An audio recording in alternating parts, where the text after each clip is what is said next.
Crystal's asking a good question, and it is, what do you do when you've done so much to open pathways, detox, etc., and have exhausted your resources and aren't getting better? I guess, Crystal, if you were a client of mine and you came to me on day one and said that was the case, I would say, what did your ERMI look like? Okay, if you're still living in mold, that prohibits a lot of people from getting much traction and healing. Some people in mold, you can get them to a certain level, but then they plateau. They can't get past that.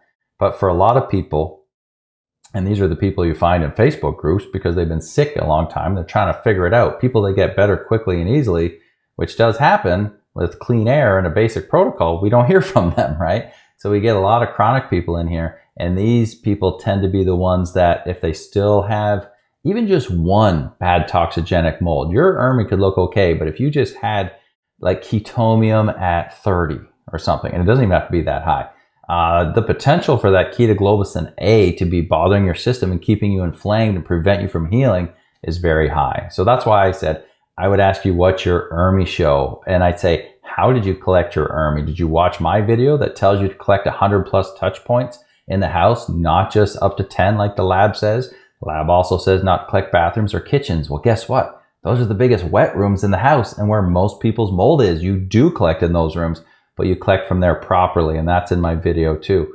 So that's where I would start. And number two, the other big thing is, have you ruled out Lyme disease? So if you've done this work and you know you're mold toxic, have you ruled out Lyme? And you see I have these two posters here because there's so much overlap between the two conditions. There's what I see is a 90% to 95% overlap in the symptoms from one to the other. They both cause the neurological problems. They both wreck the gut. They both spike inflammation. They both wreck the endocrine system. They both do such similar problems to the body, such similar damage to the body that they often can't be discerned without testing. And that's why one of my most popular labs is the mycotoxin and tick-borne test, because especially if we're talking pans and pandas with kids, because you can't tell.